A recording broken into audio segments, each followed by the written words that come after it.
I'll be honest, I read the first 2 volumes of this manga, and it hit a lot harder than I expected. Now if you're new to the channel, here we like to break down new or underrated mangas or animes and help you decide if it's worth reading or watching. So hopefully by the end of this video, you'll know if this is for you. So today we'll be breaking down the good, the bad, and at the end, of course, the verdict. So Tougen Anki's story follows this kid Shiki, who finds out that he's part of this bloodline called the Oni. Now the Oni and the humans have been at war for a long time, but a specific sect of humans called the Momotaro. Now, you probably heard this before.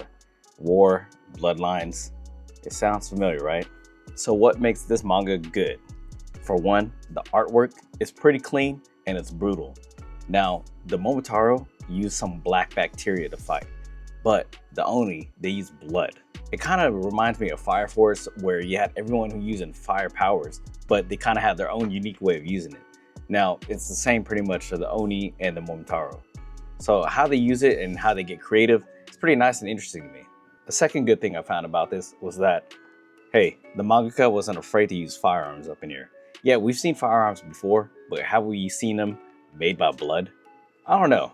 Maybe it's something you guys have read, but I haven't. I just thought it was a little bit creative, and I liked the fact that he wasn't shying away from it. And lastly, the MC is an OP. Look, the craze with solo leveling right now is pretty wild, and I think some people are a little sick of how OP Jinwoo is. But you don't have to worry about that with this here. Look, we're only 2 volumes in, but it still feels like Shiki isn't an overpowered guy.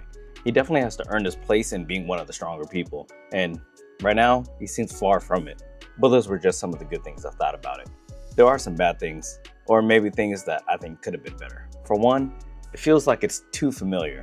Like I said earlier, it sounded maybe like Jujutsu Kaisen or maybe Blue Exorcist, and that feeling doesn't really go away. You see this happen a lot with shonen titles, but it's alright. Some people like it and some people just get sick of it. If you're one of the people that don't think that some stories are unique enough, then maybe that's something I would think about before picking up this manga.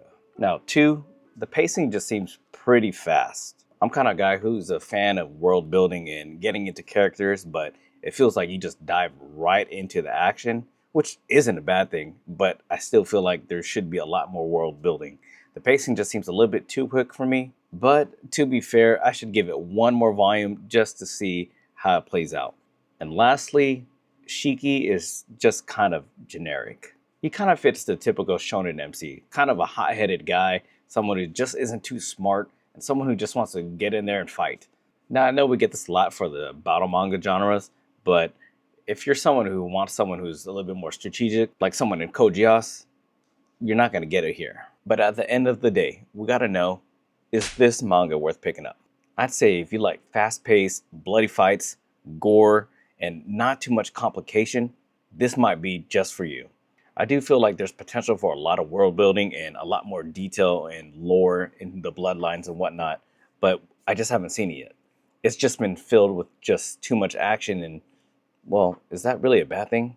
But that's just kind of been the case throughout the first 2 volumes. Now me, personally, I like to see what kind of creativity that an artist can have.